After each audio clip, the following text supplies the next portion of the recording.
behalf of two social justice action groups, which are truly intersectional parts of the social justice program at First Unitarian Church. ARJAG, Advancing Racial Justice Action Group, whose coordinating team I serve on, and IJAG, Immigrant Justice Action Group. These two groups are to bring you these three forums because we know that big changes are happening that will impact immigrant communities. If you are not congregants at First Unitarian, we invite you to visit the church website to explore the broad spectrum of social justice action groups and programs offered at the church, or just check out a service online or in person at 10:15 on Sunday. You would be most welcome. Tonight's event will focus on legislative advocacy during the current session of the Oregon Legislature. We want to be informed, prepared, and ready for action. Through an anti-racist lens, we will explore strategic ways we can act in solidarity to promote and defend the rights and human dignity of immigrants and other marginalized communities in our state. It is our practice at First Unitarian to begin our gatherings with the following statement, honoring land and people.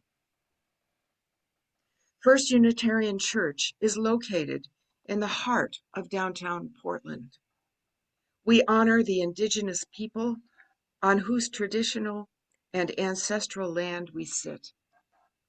We recognize the Multnomah, Clackamas, or Willamette Tumwater, and Cascades, or Watlala bands of the Chinookan peoples, and the Tualatin band of the Kalapuya.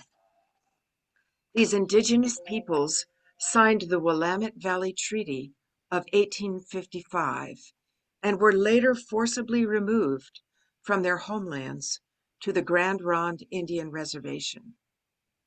These descendants live today as members of the Confederated Tribes of Grand Ronde.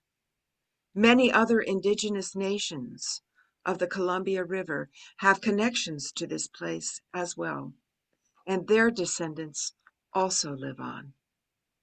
We acknowledge the ancestors and survivors of this place and recognize that we are here because of the sacrifices forced upon them.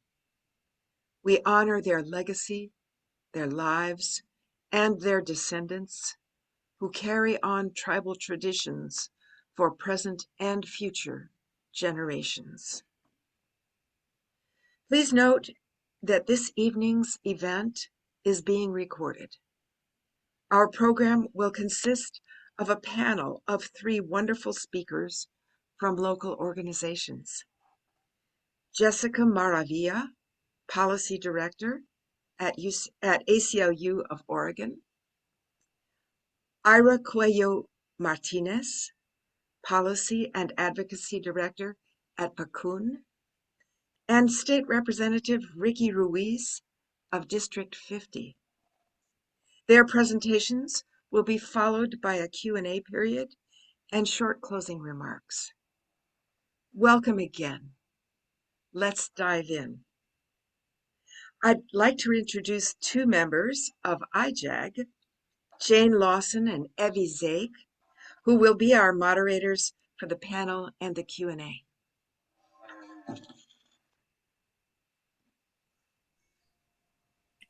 Good evening, everyone. We're so happy that you could join us this evening. As Evie said, I'm a member of the Immigrant Justice Action Group at First Unitarian, and I'm delighted to be the moderator for this panel. We are so grateful to these three panelists who were so willing to join us and give of their time and share their expertise on this important issue.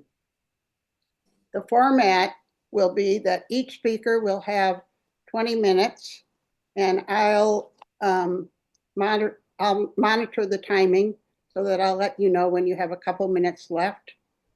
And as Ethel said, we're going to wait and have the Q&A after all three panelists have spoken. So our first speaker, we're delighted to have Jessica Maravilla, who's the Policy Director for the ACLU of Oregon. She is going to give an overview, I think, of federal legislation and how this will affect legislation here in Oregon. Welcome, Jessica. We're happy to welcome you. Awesome. Thank you so much. Appreciate it. I'm going to go ahead and see if I can share my screen. 1 second. Okay, perfect. It looks like now I will be able to do that.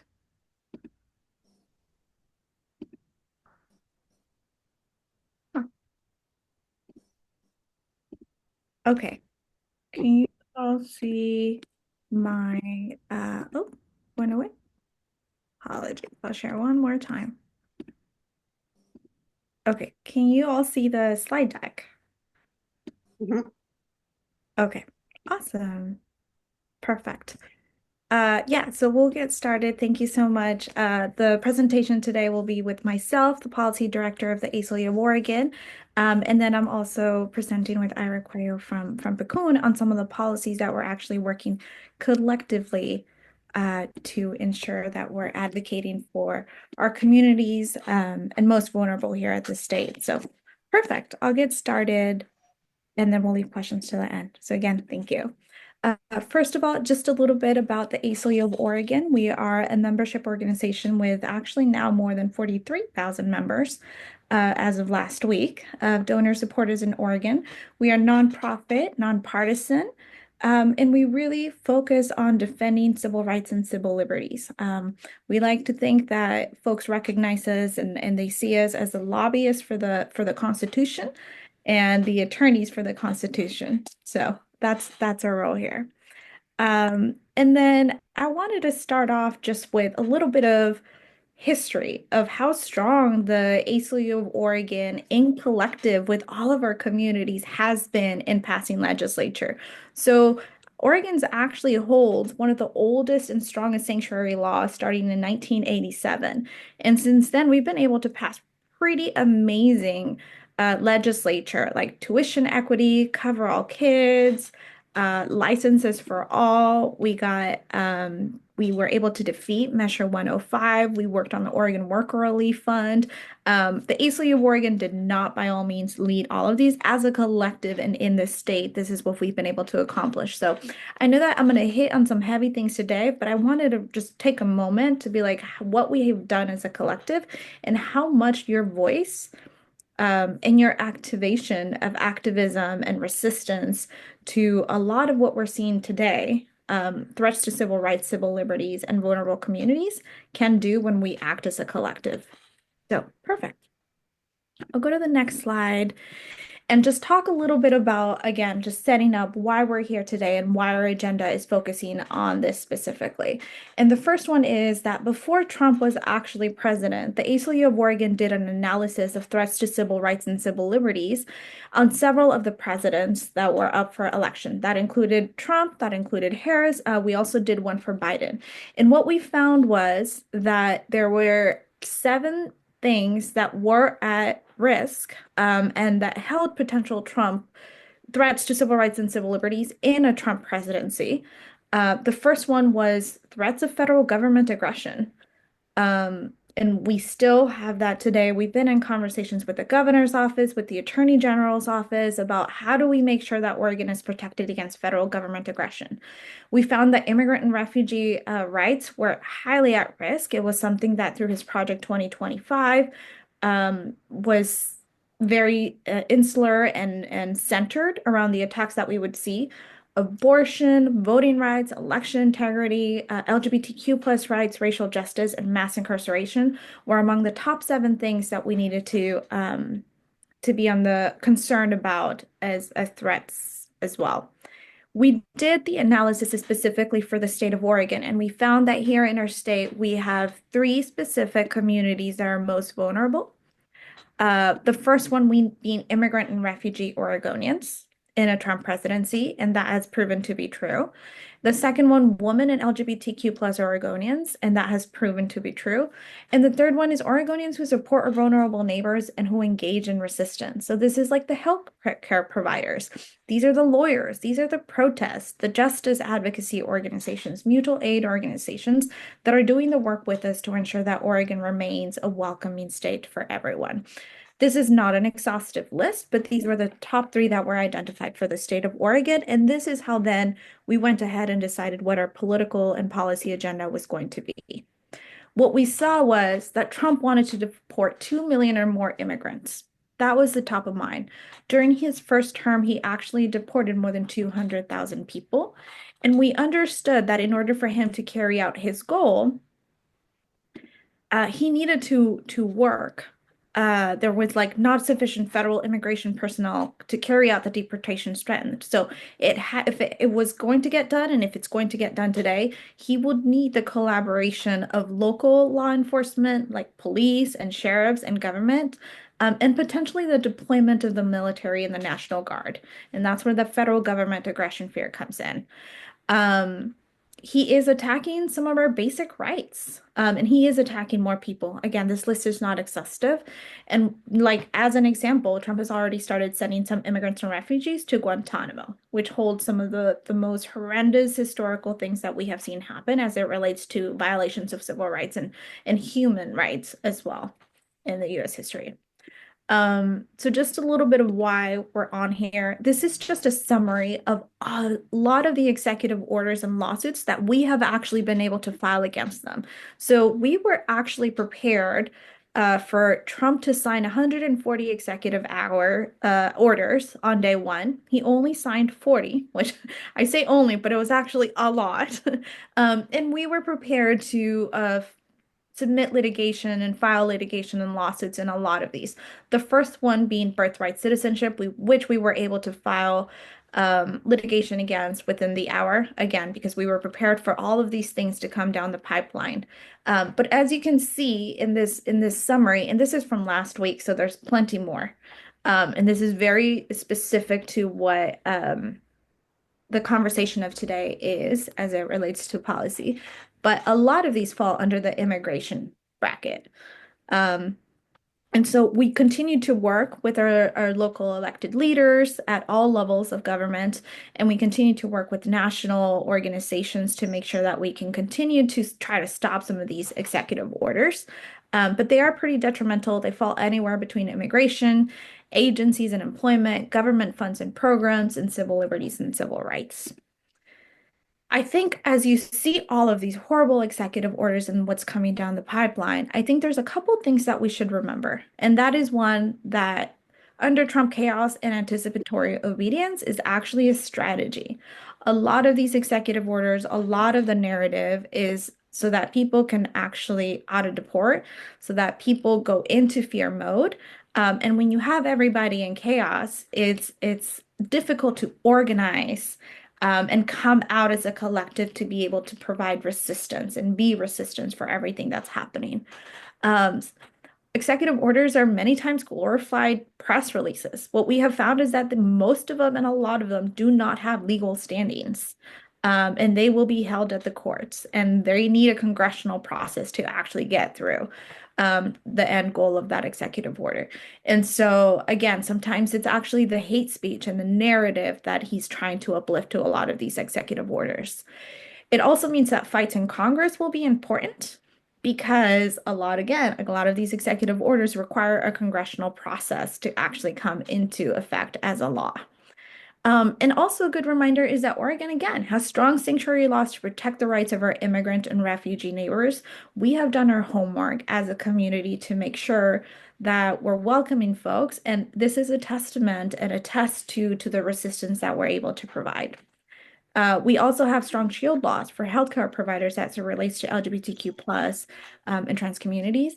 And then the governor and attorney general have been working on Trump impacts for quite some time as well. So we are in a position to be resistant and to fight and to be as a collective to come together and ensure again that Oregon continues to remain the welcoming state and stand with our values in protecting immigrants' rights. So again, a reminder of all of the things that we have done as a collective starting in 1987 with the sanctuary state laws, and a little bit of like, okay, so what can we do now? Okay, that's it. What can we do now? And just generally, what we believe is that we want safety and security, and an immigration system that actually functions. A lot of what we're seeing are not immigration systems, policies, or executive orders that function. Trump's orders don't accomplish that. They just create fear, again, and anxiety in our communities. And we need an immigration reform. And this is not it. What he's providing is not an immigration reform. Our friends, family, and neighbors who are immigrants and are part of our community, they should not face the threat of criminal prosecution for failing to carry papers as they go about their daily lives when they go to church, the grocery store, a park. That's really not the kind of country we want to live in, and that's not the kind of state we want either. And then Trump's order wrongly put his deportation agenda above all other needs: critical law enforcement, disaster assistance, education support, infrastructure support, and it would actually force our communities to go along with it. So I appreciate everybody being here tonight and brainstorming with us on the ways that we can act through some legislative actions. The first one that I'll talk about today is freedom to read. And so this is a problem that we have seen happen a lot, an increasing of book bans across our state. What we have seen as well is that the majority of all of these book bans nationwide has been done by 11 people. So what this is doing through the book bans, it's actually erasing the history and the knowledge of LGBTQ plus and BIPOC authors. What we have seen is that book bans are being removed based on the content and authorship, and a lot of these are because they are from BIPOC authorship or immigrant storytelling. So we believe that censorship needs to be stopped at all fronts, and that everybody has the right to read, learn, and access diverse perspectives. And threatening intellectual freedom and reinforcing systems of discrimination is not the way to go about it. So Senate Bill 1098 actually had a hearing just this. Oh my gosh, what day am I on? Tuesday, just yesterday. Okay, so I had a hearing yesterday, 8 a.m. It would create a librarian support specialist for the Department of Education. We're actually losing a lot of librarians for lack of funding. It prevents book removals until there's actually a full review process that is actually completed and being like, okay, why are you trying to remove a book? And it cannot be on the basis of discriminatory and protected classes. And then it limits the challenges so books can be removed in that process only from within the district or from students or parents that have their child and their youth in that school. Because again, what we were seeing is that it was 11 people who were going across the nation and starting all of these complaints and banning books. So it just doesn't make sense that 11 people make the decision for the rest of the country or for a state on what should be accessible in the information. You can still take action today. Even though the hearing was yesterday, it is open to submit testimony until 48 hours after the hearing, and that occurred yesterday. So if you would like to, I was trying to go back. So if you would like to, you can go ahead and submit testimony, and I can put the link in the chat once I think I'm done with the presentation, because otherwise it won't let me go. The next bill that I'll talk about is Senate Bill 149. It's the Oregon Migrants' Rights Alliance bill. And so this one, what we have found is that in Oregon's newest neighbors and immigrants and refugee and asylum seekers, they're facing a lot of systemic barriers to stability, including limited access to shelter, to housing, and essential services. There's no coordinated support with family, children who are actually at risk of homelessness and trauma. And they still remain overburdened by a lot of these resources. So Senate Bill 149 creates the new Neighbors Coordinated Access Program, and it actually supports a statewide system for welcoming and really supporting the stabilization of new Oregonians. It authorizes the Office of Immigrant and Refugee Advancement to secure funding, to expand case management, and to establish the statewide helpline. Again, it'll strengthen collaboration between agencies and community partners, and it builds a more effective and really a humane approach to how we support unions coming in and our new neighbors of welcoming them. This is a bill that's being championed by Senate Majority Leader Senator Jama, and we're super excited to be able to supporting this. So it'll get a hearing pretty soon here. There's no set date yet. But once it does, I'll be happy to share and see if y'all can support, provide some testimony or potentially even oral testimony. I'll continue on because there's a lot. I'll continue on with Senate Bill 703, and this is Pathways to Protection and Citizenship Act. This one, what we have seen, and it's very unfortunate, but with Trump in office, there's been federal cuts to some of the funding. And one of those cuts has actually been to two organizations here in the state of Oregon that do citizenship. One of them is SOAR, Immigration Legal Services, and the other one is ICS, Immigrant Counseling Services. And so thousands of Oregonians are eligible for legal status under federal law to actually face barriers to immigration legal assistance.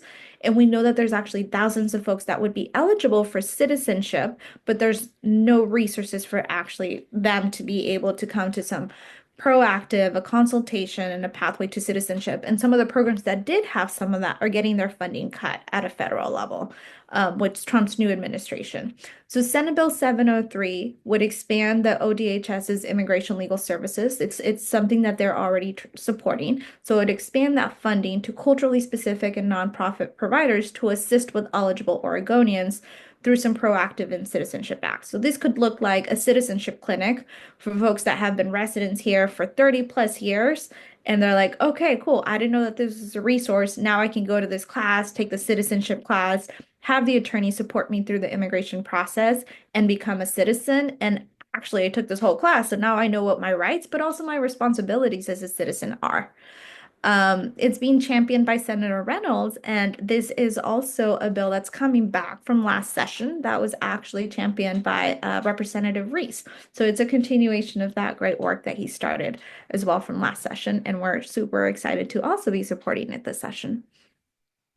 And then the last thing I'll talk is actually the federal thing. So there's several bills at the federal level that are really, really bad. I'm going to focus on one today because this is the one that is time sensitive. And this is House Resolution 32. And this is again at the congressional level. The other ones that I was talking about were at the state level. This is at the congressional level. This is the No Bailout for Sanctuary Cities Act. That's what it's called. If House Resolution 32 was passed, it would strip federal funds for food, for shelter, for healthcare, legal services, transportation, anything that quote unquote was intended to benefit undocumented immigrants.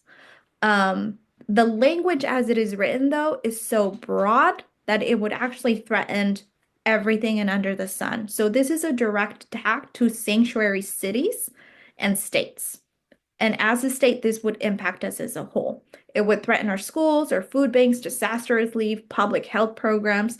This bill is not about safety. It's actually about advancing a very strong anti-immigrant agenda that Trump is holding that would coerce states and cities into aiding mass deportations. Because he's basically saying, if you don't support with mass deportations, I'm cutting all of your funding.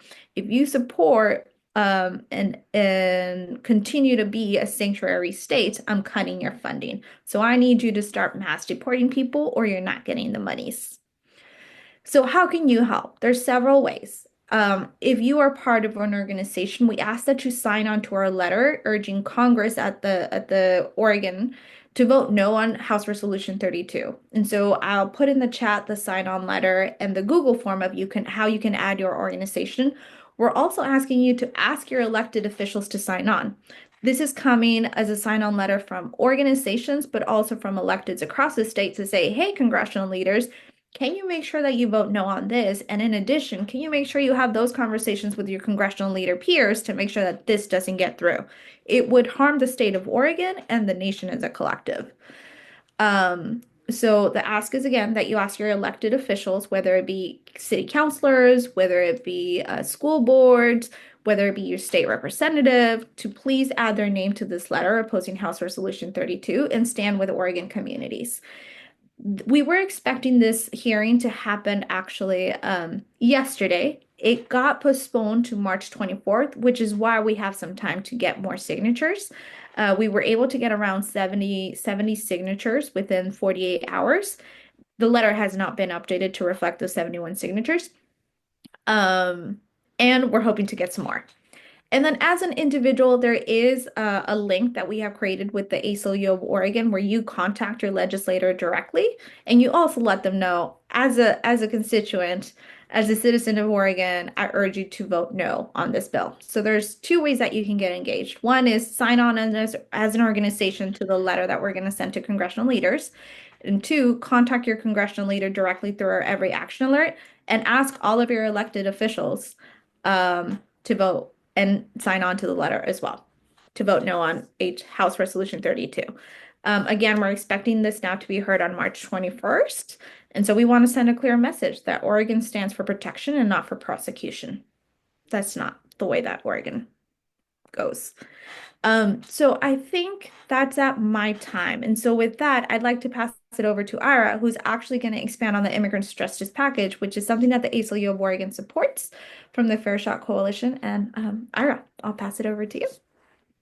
Awesome. Thank you so much, Jessica. Hi, good evening, everyone. My name is Ira Cuello-Martinez. I am the Policy and Advocacy Director at PCUN. We're Oregon's farm worker union.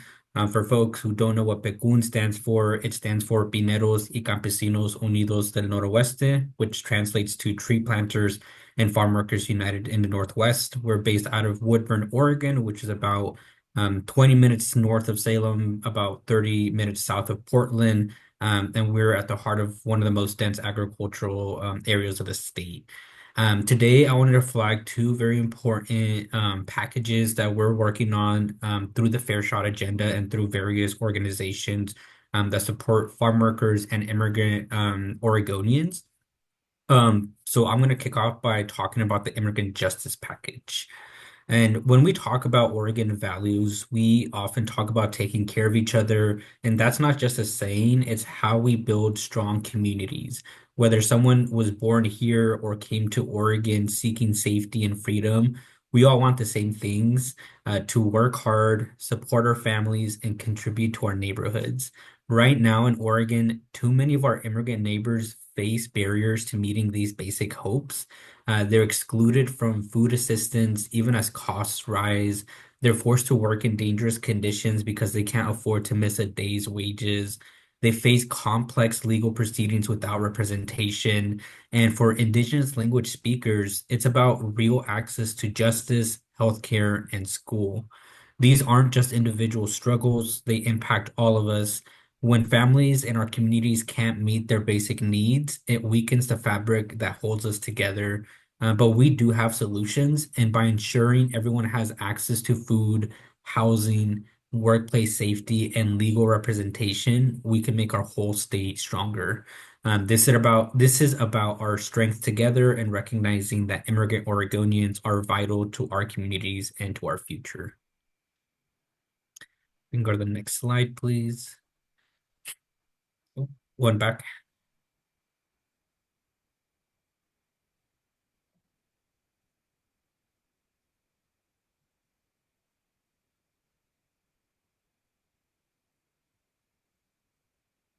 There we go. Thank you. Nationwide, we are facing attacks on immigrant communities, rising anti-immigrant sentiment, and mass deportation efforts. Critical steps must be taken to ensure Oregon continues to not only be safe, but also a welcoming state. Yet many of our neighbors who are immigrants face impossible choices and unnecessary barriers that hurt us all. Families face hunger, eviction, and homelessness because they're excluded from food assistance and relief programs based on immigration status. Essential farm workers are forced to work in dangerous conditions during climate disasters because they can't afford to miss a day's pay. Indigenous language speakers can't access critical services or protect their basic rights due to language barriers. And immigrant Oregonians, including children, face complex legal proceedings without representation. These barriers don't just harm immigrant families, they weaken our state by preventing workers and neighbors from fully contributing to our communities and economy. And historically, Oregon has recognized that we're stronger when everyone can participate fully in our communities, but critical programs that protect basic rights are running out of funding or have dangerous gaps in coverage. So, immigrant justice organizations that represent communities statewide have united behind 5 proven solutions and programs that will strengthen our state by ensuring everyone can meet their basic needs and fully contribute. So I'll start off by sharing about universal representation, which is House Bill 2543. The Universal Representation Program provides free legal services to folks who need them, ensuring due process by providing legal representation to immigrants facing deportation or seeking to adjust their status. In its first 2 years, this successful program has helped 10,000 Oregonians maintain stability for their families and employers. And this, we do have a bill, which I mentioned, House Bill 2543, but it does not actually change the law. Rather, it makes a budget appropriation of $15 million to the program. So the bill is a budget request ask, and it's not a policy change to the existing program. The second solution is Farm Worker Disaster Relief Fund, which is House Bill 3193. We're requesting $10 million to protect essential farm workers during extreme weather events, making sure that the people who grow our food don't have to choose between their safety and paying rent or feeding their families. This models from the Climate Change Fund, which was established back in 2021. But expands beyond the original Climate Change Fund, which is limited to only impacts from extreme heat or wildfire smoke, and expands it to other types of disasters like snowstorms, ice storms, heavy flooding, pandemics, and so on, recognizing that farm workers are being impacted by a variety of different extreme weather conditions and situations. The third program that I wanted to elevate for you all is the Home Fund. We are requesting $10 million as a budget ask to provide emergency assistance to immigrant Oregonians to prevent eviction and homelessness through trusted community-based organizations to keep our community stable and our workforce strong. And so this one does not have a bill. It would require participating in the Ways and Means process, which oftentimes or which they will hold a roadshow where Oregonians across the state can share about the top funding priorities that they have and what should be funded through our state after this legislative session. And then the fourth program is Indigenous Language Justice, which is House Bill 2976. We are requesting $2 million to ensure Indigenous languages speakers can access qualified interpreters. We believe that everyone deserves to be understood and understand, especially when it comes to settings like hospitals, courts, schools, and public offices. I think oftentimes folks may assume that an immigrant from Latin America speaks Spanish or Spanish is their first language, but it could actually be their second, third, or even in some cases their fourth language because they speak an indigenous language, which means that they could speak either Purépecha or Mam, Mixteco, Zapoteco, Náhuatl. There's so many different indigenous languages, and I won't go through an exhaustive list. But that is why we are strongly supporting Indigenous language justice because we recognize that interpretation services are needed beyond just English to Spanish. And then the last solution I will flag for you is the Food for All Oregonians, which is Senate Bill 611. Oregon, as many folks know, is facing a hunger crisis and it's only getting worse. Food pantries across the state are confronting record-breaking levels of demand, and the Oregon Food Bank, who's one of the leaders behind this bill, has never seen this level of urgent need in the last 40 years of food banking. In just the last year, the food bank saw over 2.5 million visits to food assistance sites across the state, which is a 30% increase from the previous year. And the data that we're seeing is that 1/3 more Oregonians face food insecurity than before the pandemic. Immigrants in Oregon are especially vulnerable because they are 2 times more likely than white Oregonians to face food insecurity. Many immigrants and refugees are excluded from the nation's most widely used nutrition program, SNAP, formerly known as food stamps. And this is despite the fact that immigrants in Oregon contribute billions and billions of dollars in taxes annually to our state economy. At the core of this policy is the understanding that food is a human right and no one should be denied food based on where they were born. And so we are requesting support for the Food for All Oregonians bill, which is Senate Bill 611. And that wraps up the immigrant justice package part of the presentation. If you have any questions, please feel free to put them in the chat and we'll do our best to answer them in the chat or in the Q&A section at the end. Next, I'm going to switch over to workforce standards boards, which is more farm worker related, and also captures home care workers. So it's a package of 2 bills that we'll be working on for workforce standards boards. Whether caring for our elders or growing our food, Oregon's essential workers help communities thrive. When workers and employers unite to set industry standards, we create more stable, innovative, and equitable industries that benefit everyone. And for generations, these workers, particularly women, people of color, and immigrants, have been excluded from basic labor protections that other workers take for granted. Despite doing some of the most important work in our state, they have no formal way to improve their working conditions or ensure their voices are heard. And that's why states across the country are creating workforce standards boards, bringing workers and employers together to set standards that work for everyone.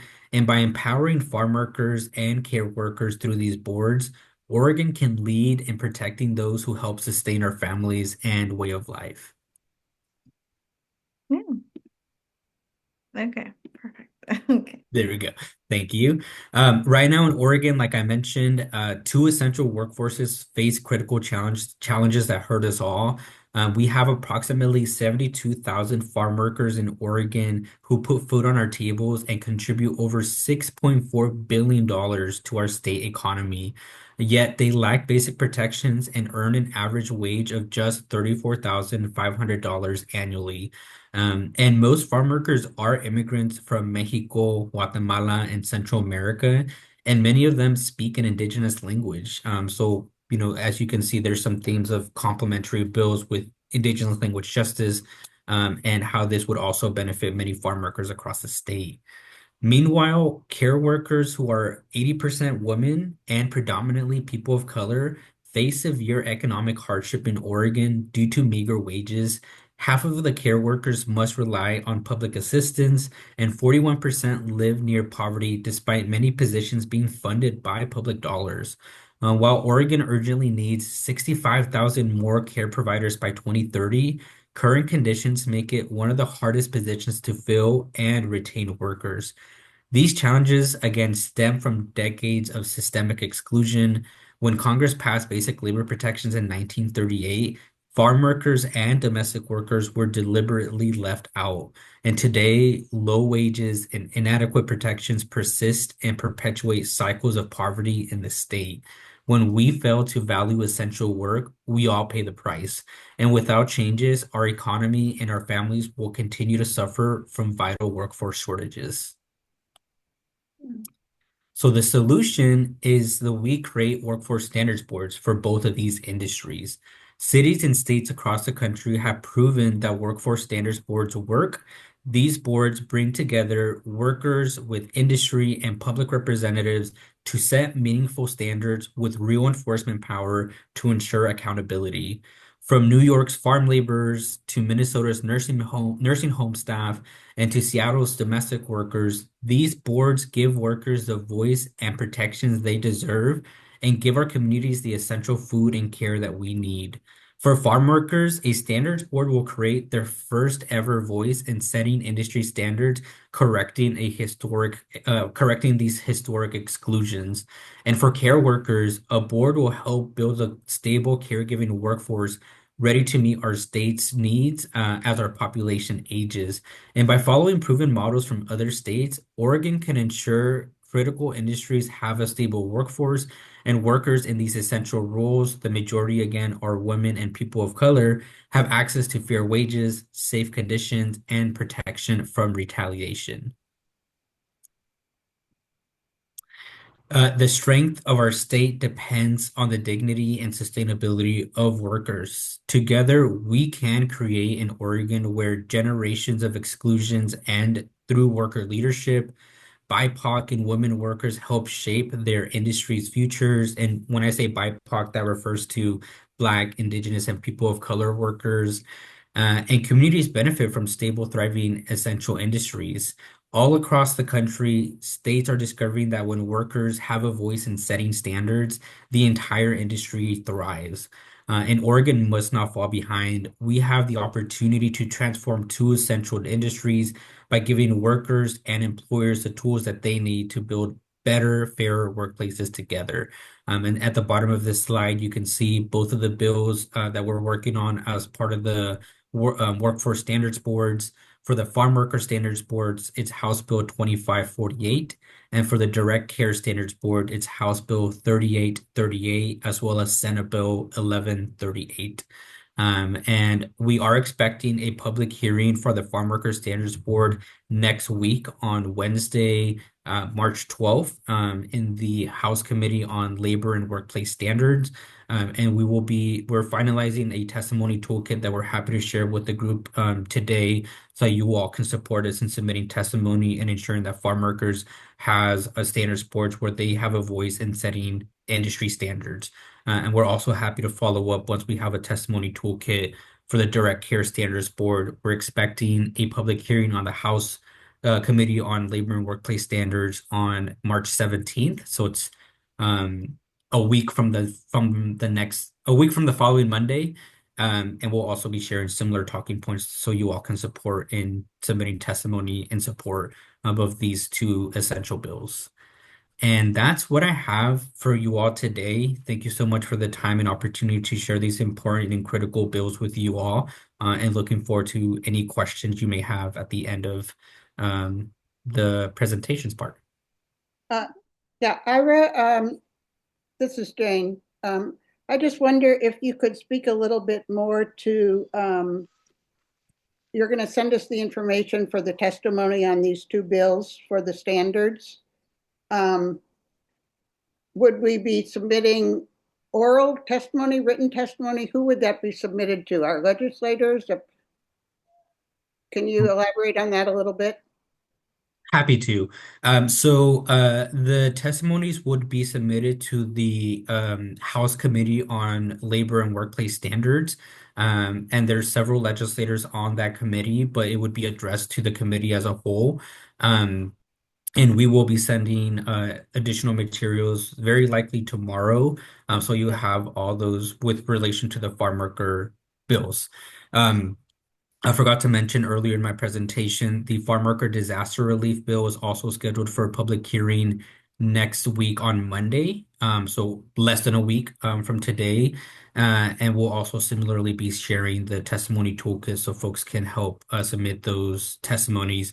And within the toolkit, it has the link to where to submit the toolkit, or sorry, your testimony. So it'll have all the instructions that you need to successfully submit those testimonies. And if you're available or if you're in Salem or near the area, we would love to have the committee room packed with as many supporters as we can. We're doing our due diligence and bringing as many farm workers and immigrants into these committee hearings. And I think it's always really helpful to have supporters who have our back when advocating for these critical bills. Thank you. Okay, have we found Ricki yet? Some people checked Jane, in I under... think Ricki's logged in under my name because I shared my Zoom link with him. Have you found him? Oh, There he is. Okay. Ricki, would you change your name there? Because it has my name under your face. Actually, you have my name under my face. I'm just I kidding. do. Let's see here. You know how to do that, Ricki? Or anyway, I got it. We're happy to have you here. We're glad you found us. There we go. Let me just give a little introduction. Thank you.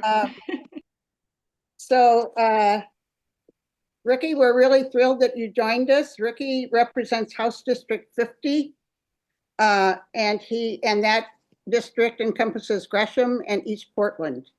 And Ricki's family has deep roots here in the state. They've been here since 1984.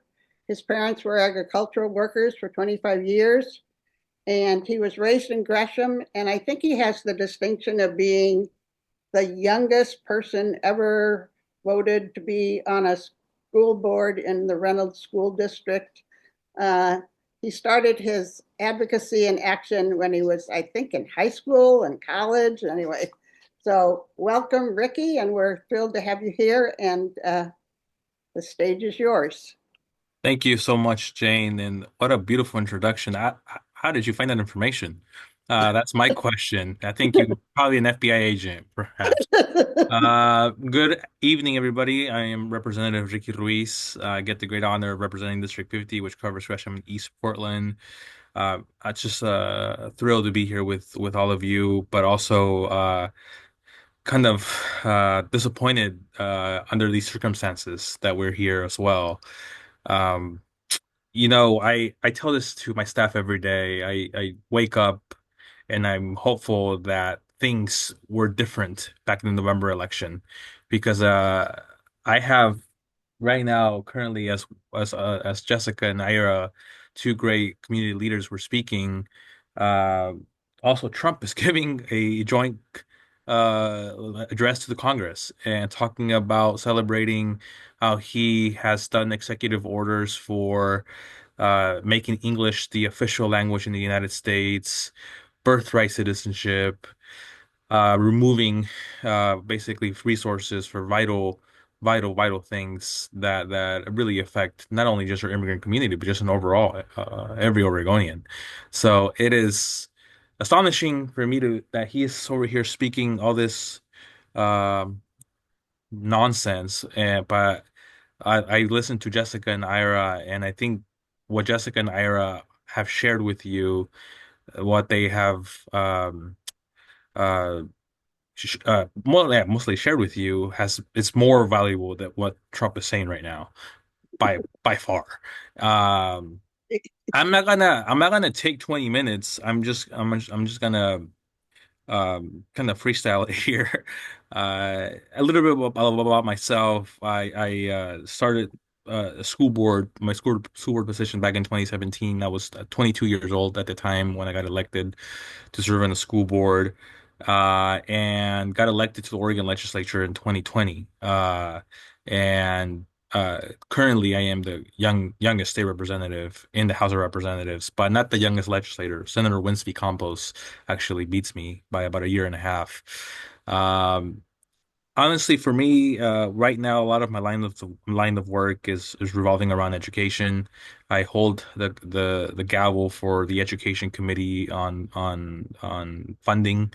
So anything to do with early childhood, K-12, and higher education, we are having a blast trying to figure out those numbers and how that's gonna best support our students across the state of Oregon. But the topic of today is how do we support our immigrant communities, and I do want to circle back to my education role. One of the executive orders that Trump signed was ensuring that DEI was removed from schools. And if we don't comply as a state, we are at risk at losing $1.6 billion in the K-12 system. That's billion with a B. And if you were to ask any of my colleagues right now and they say, well, $1.6 billion, we'll make sure we'll fill it in. No one will tell you that. We will be in deep trouble. if Trump does follow through with that. And in early childhood, if DEI is not removed from early childhood, early learning, that's about $250 million that gets removed from the federal government to only early childhood and early learning. Um, so a lot of my work right now is just trying to figure out what is the federal government going to do? How are we prepared as the state of Oregon to ensure that we are allocating resources and we are uh, being the voice of the folks that can't speak up and ensure um, that we're doing our best with what we have, right? And one of the things I keep telling my colleagues is we're running the show as as normal, right? Unless something else is shared with us otherwise, then we will not shy away from our priorities in ensuring that we're supporting our immigrant communities. In one of my other roles, I get the honor of co-chairing the Oregon Legislative BIPOC Caucus, which is comprised of 18 legislators, both in the House and the Senate. And we actually just about a couple weeks ago, we released our priority list of what we believe as a caucus are the priorities for um, the our members and our communities. And a lot of those bills actually are on the list that Jessica and Ira shared. The farm worker workforce standards is something that is a priority for us, and ensuring that we are equipping the right people with the right resources to support our workforce in the farm worker sector. And as you all know, and Ira mentioned this, most of our farm workers come from Mexican descent, Guatemalan descent, and they are most of the times taken advantage of, right? When it comes to housing insecurities, food insecurities, like they all experience that. And I think also working conditions are sometimes not met to the fullest of their capabilities. And I think this bill that Ira mentioned would help address a lot of those concerns and also help set rules that to ensure that future farmers are protected and they're well taken care of. They feed us, right? They provide the food on our tables, and the least we can do is provide them with the right resources and the right supports to ensure their longevity in the field, but also respecting their work with more than just a thank you. So I will make sure to follow up with the full list. Another bill that we have and actually is going to get a hearing tomorrow is Senate Bill 599, which it is the most basically the priority bill for the BIPOC caucus, and that basically tells it tells of the landlords who are renting prohibits landlords from inquiring about or disclosing immigration status or rejecting an applicant due to immigration status. Senator Campos is the chief sponsor of that bill, and most of everybody in the BIPOC caucus is supporting this bill. It's going to get a hearing tomorrow. I'm going to be one of the opening presenters on supporting my colleague, Senator Campos. And especially right now in Oregon, when you talk about lack of housing, like housing insecurity, we should definitely have this in rules and in statute, making sure that our immigrant communities, our undocumented communities, are not being excluded from a basic human need, which is housing. So really excited about that bill, and we are really looking forward to the next steps on how that progresses. Jessica did a phenomenal job on sharing the different immigration bills that are out there.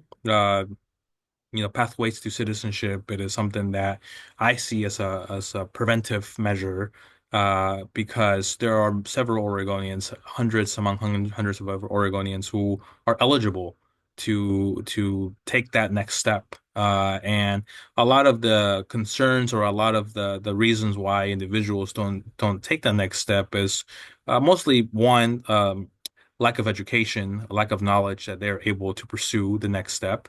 And number two, it is lack of resources. hiring a private attorney is not cheap.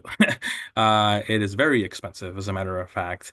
And that does not include the cost for applications that you need to also file through the federal government. So I believe that Senate Bill 703 and House Bill, whatever that is really critical in how we address uh, you know, help more than anything, help our Oregonians who are residents, who have green cards, who are DACA recipients to pursue a citizenship pathway.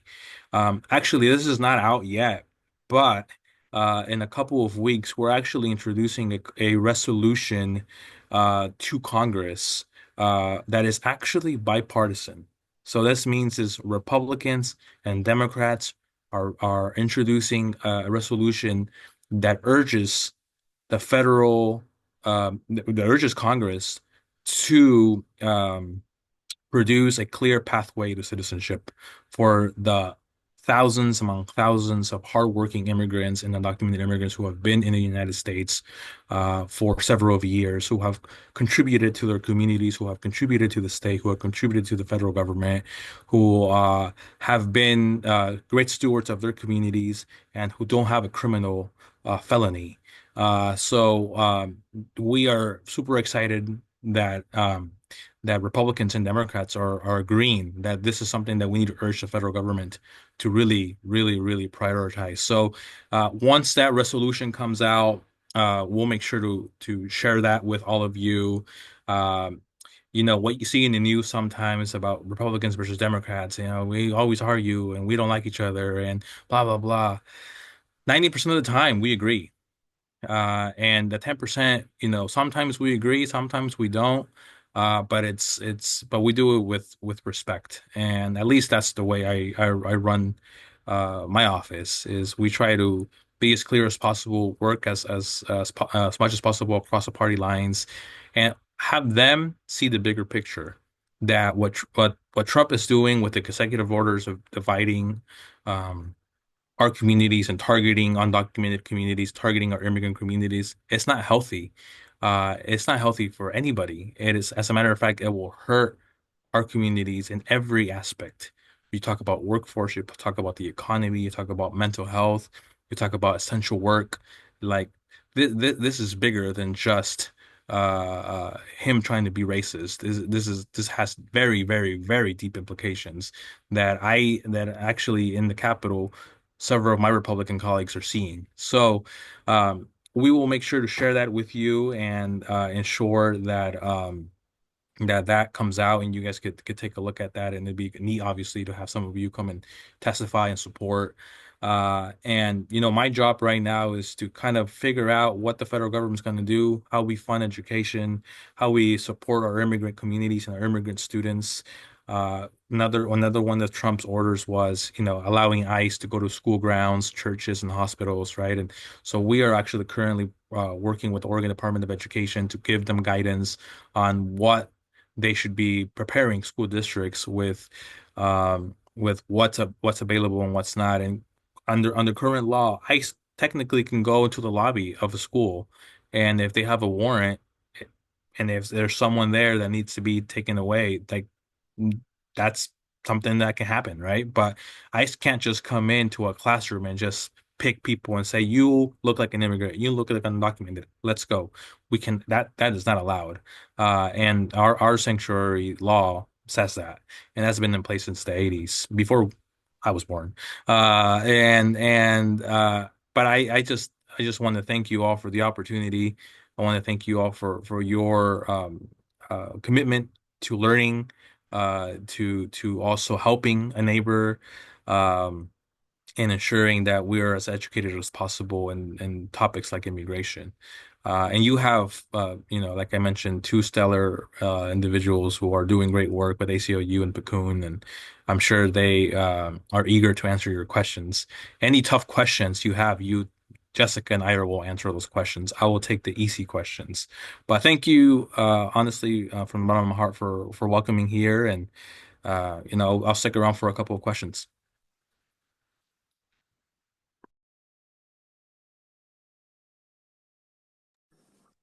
Thank you, all three of you. What an amazing presentation. We are so blessed to have all the three of you here. Ricki, one of the questions someone was asking was, what were some of the other priorities for your BIPOC caucuses that you're working on for this legislator term?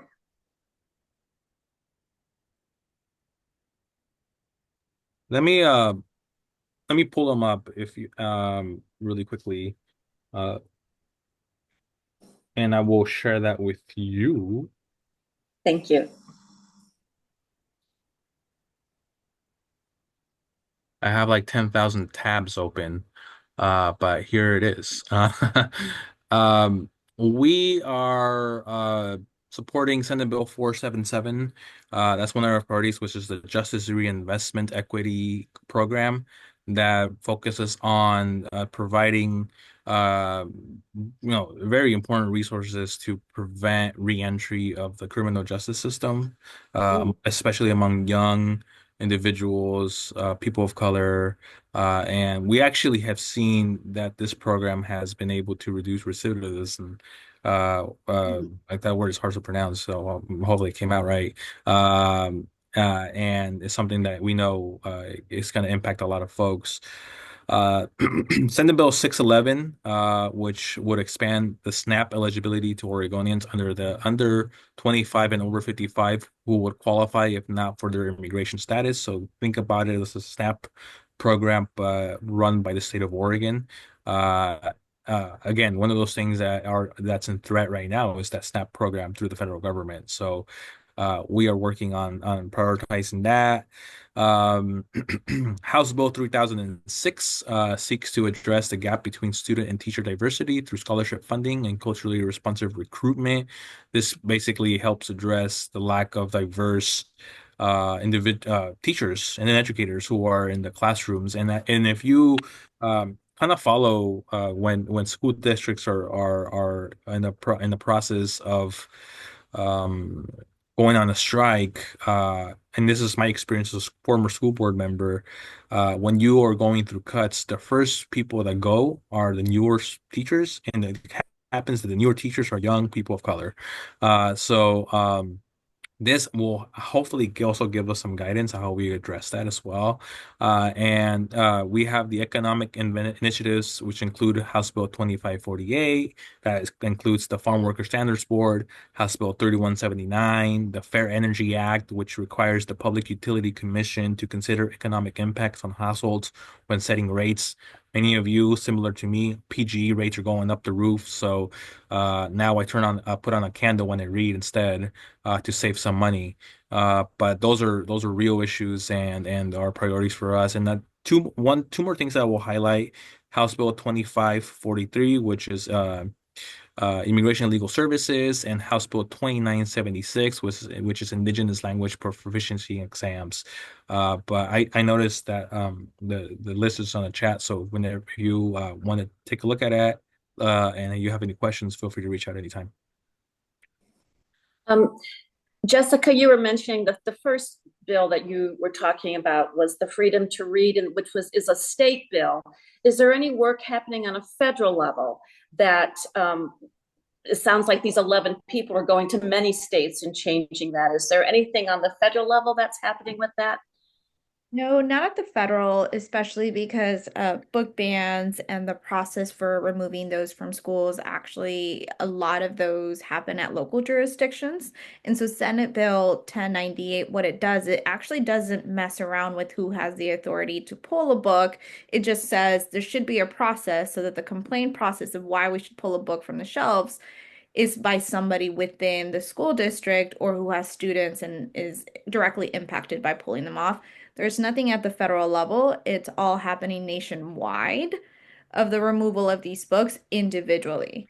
And so we did see the national opposition come out when this bill was heard last session. It actually got through all of the chambers except the last floor. Senator Frederick likes to say that if we had extended session for 1.5 hours more, we would have been solid on this bill. Unfortunately, that 1.5 hours didn't happen, and so we're back at it again. But last time around, opposition did come, and they came in with their jean jackets and their slogans of anti trans and anti-BIPOC communities and wanting to ban books and their luggages because I think they were literally coming from the airport. And you'll see in the testimony that there's a lot of testimony in opposition. It's all very well coordinated. And then I think what you'll also see is that, we don't lack coordination, and we've had over 700 bills, testimonies submitted in support of this bill.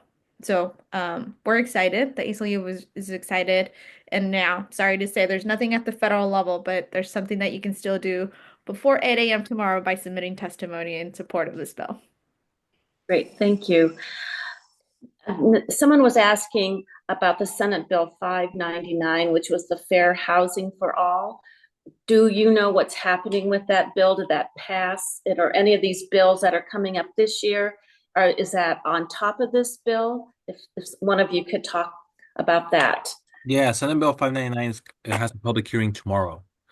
And so that's the first process of usually a bill gets a hearing, and then depending on how the hearing goes, then it gets scheduled for a work session, and then kind of goes through the legislative process, goes to the floor in the Senate, gets out of there, then goes to the House, and then the process starts again in the House. But that bill is getting a public hearing tomorrow at 3 p.m. Did you talk a little bit about and explain what that bill is for people who don't know?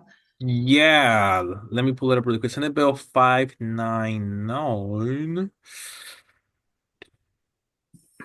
I have it right here. Perfect. It prohibits landlords from inquiring or disclosing immigration status or rejecting an applicant due to their immigration status. So that's Senate Bill 599. Mm-hmm. Great, thank you. Sorry, I did include a testimony template in case folks wanted to submit testimony in support, and I'll resurface that in the chat. Oh, thank you, Ira. That's wonderful. Looking at all these bills, which ones do the three of you feel are most likely to pass? All of them. I think if we all activate and y'all tell your legislators that these need to pass, they should all be able to pass. And I think we have the great timing is on our side, where all of these are not getting heard at the same time, which means that we can make sure that we have something to do throughout this session. Tomorrow, Senate Bill 599. Senate Bill 611, Food for All, just got scheduled today for a hearing on March 25th. You have the board. So there's a whole list. I think what we can do is maybe put these out on a calendar for y'all so you know when these are going to happen. Some of these don't have hearing schedules yet. It doesn't mean that they won't get one, and we can keep you updated. But we do this work because we believe in it, and that means we fight till the very end. Like I said, last time we got freedom to read this close, 1.5 hours to getting it to the finish line. So it doesn't end until there's a gavel that says it's sunny die. Right. It was nice. Do you feel it was nice to hear that the Republicans and Democrats are reaching over party lines and working together. Are you getting a lot of support from Republicans on these bills, and how are you guys working? How are they working together? I mean, it was wonderful to hear. So I would say not on these bills. I think the relationships with Republicans, it really does depend on the individual, the office, the work that is being done out of that office. But some of those Republicans as well, like they see the bigger picture. I mean, I will bring an example. I think Representative Greg Smith is one of those Republicans that gets it, understands, but sometimes supports Democratic bills. Sometimes he doesn't. It all just depends on his constituents, what's going on in the federal landscape and the state landscape. But I've had a really good relationship with Republicans, and sometimes it's that saying, right? Like you miss the shots you don't take. I always ask, and the worst I can get is a no. So when I pursued some Republicans on the House concurrent resolution to Congress, for basically doing a pathway to citizenship through the federal government. Like some Republicans said yes, right? And so and they have the reasons why they said yes. Some said no.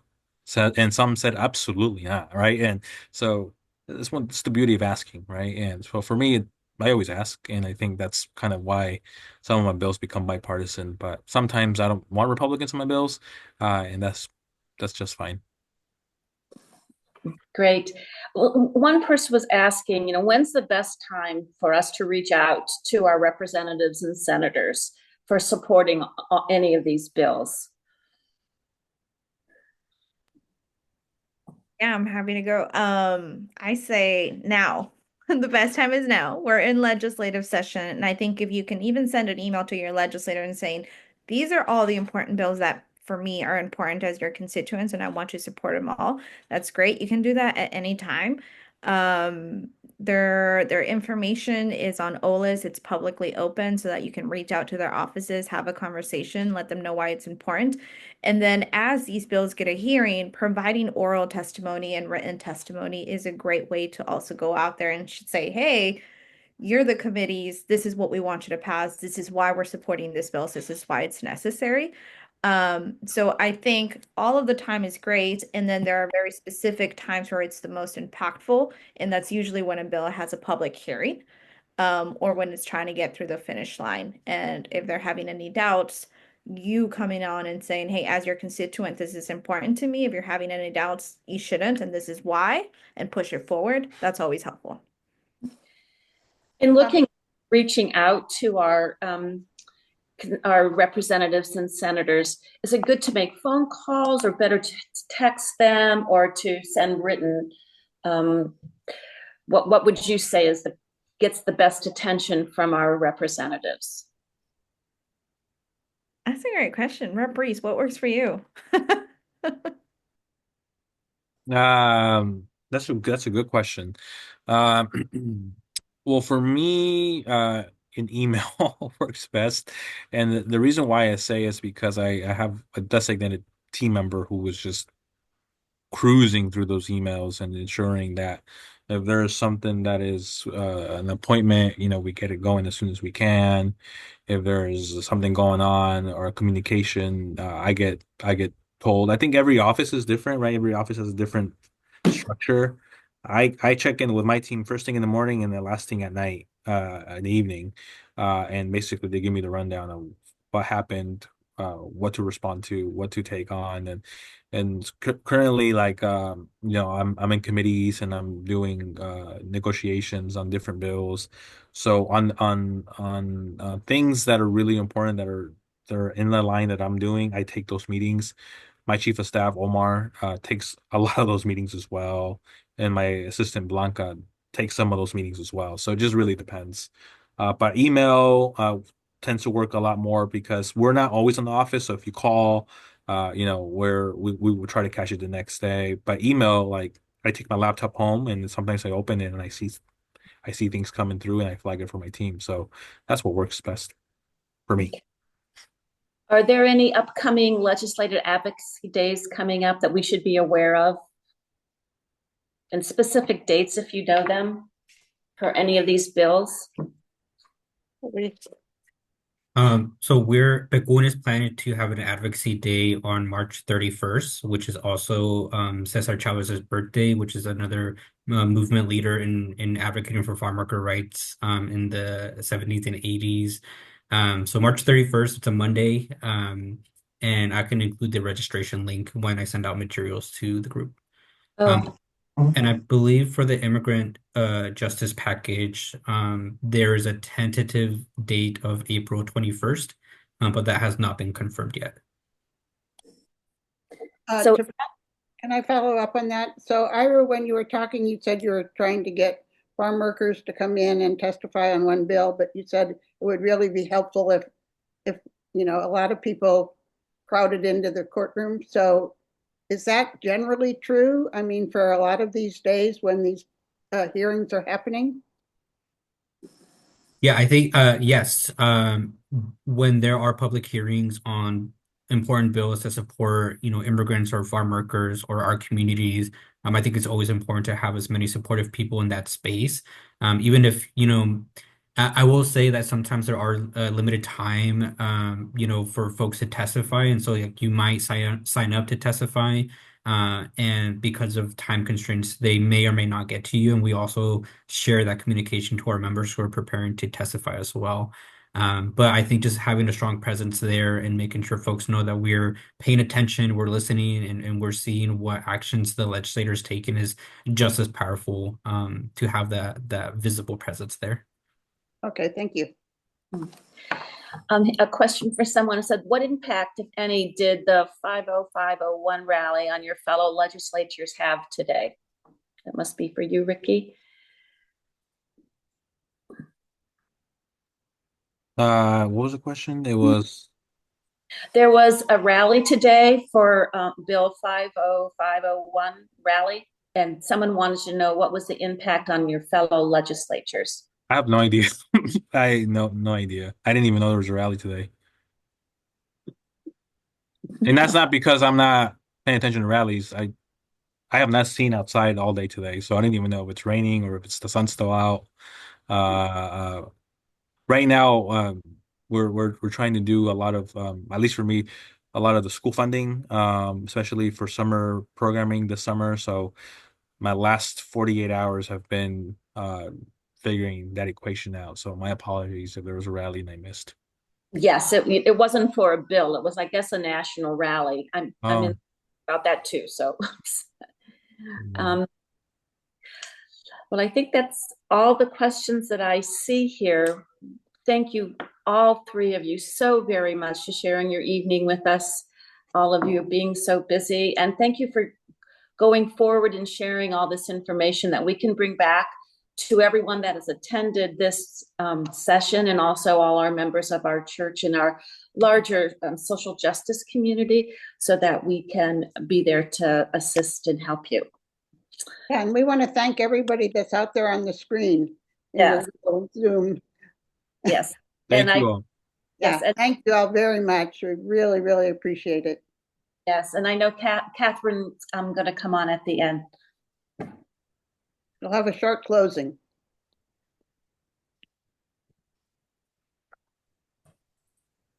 Thank you, Jane and Abby.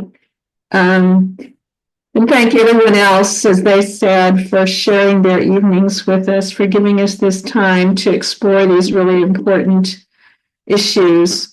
And we're especially grateful for the information and insights shared by our excellent panel members, Ira, Ricki, and Jessica.